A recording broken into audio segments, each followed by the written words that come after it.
Would you believe me if I told you that a person with a simple kitchen tool stopped an entire army invasion? No, this is not a fantasy tale.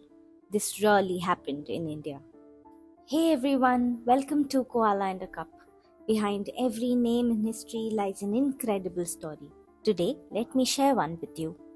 In 1779, in the heart of Karnataka, stood the mighty Chitradurga fort, an impregnable stone fortress with 19 gateways and 2,000 watchtowers. On one fateful day, when the entire fort's defense came down to a single person, history was about to witness something extraordinary. This is the true story of Onake Obawa, research from Karnataka Tourism Department, Indian Cultural Ministry archives, and various historical publications. The forgotten warrior who saved the kingdom in just one afternoon.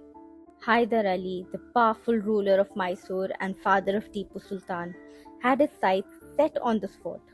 Hyder Ali had already attacked the fort twice, in 1760 and 1770, but failed both times.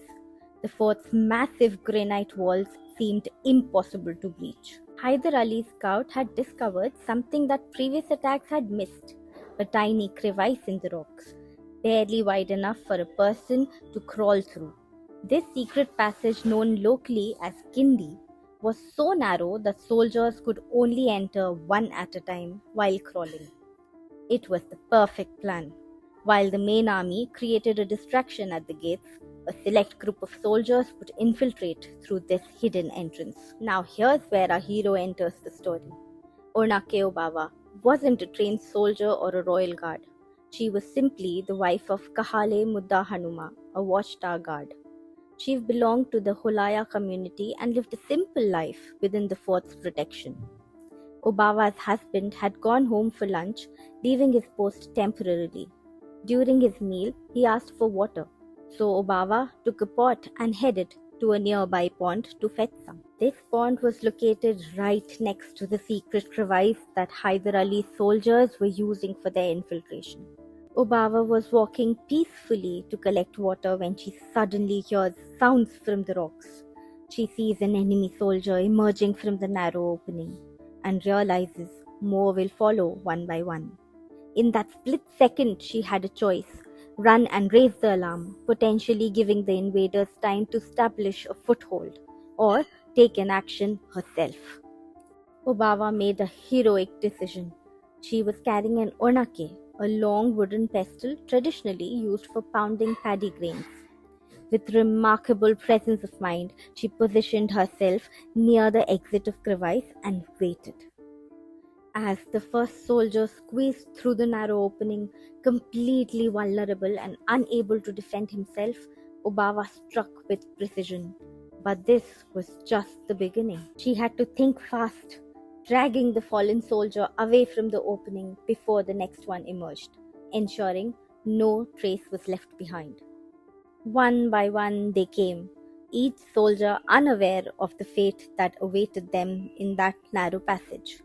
Obawa maintained this deadly vigil for what felt like hours. Her arms grew heavy from wielding the wooden pestle. Sweat mixed with determination on her face, but her resolve never wavered. Each moment required split-second timing.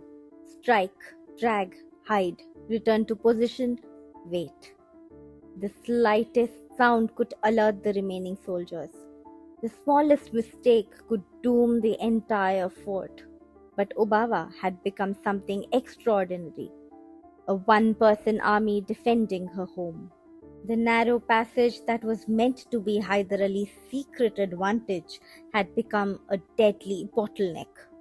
As the hours passed, Obawa's simple water collecting trip had transformed into the defense of an entire kingdom. Exhausted but determined, she continued her solitary battle, protecting not just stone walls, but her people, her home, her way of life. By the end, hundreds of enemy soldiers had fallen to this humble woman with nothing but a kitchen tool and unshakable courage. When Kahale Mudda Hanuma returned from lunch, he was shocked to find his wife standing with a blood-stained pestle surrounded by the bodies of enemy soldiers. Her clothes were completely soaked in blood, but she had successfully prevented the infiltration. Hanuma immediately blew his bugle to alert the fort's defenders. The remaining enemy soldiers were quickly overwhelmed and defeated. Obava's quick thinking and courage had saved Chitradurga fort from falling that day.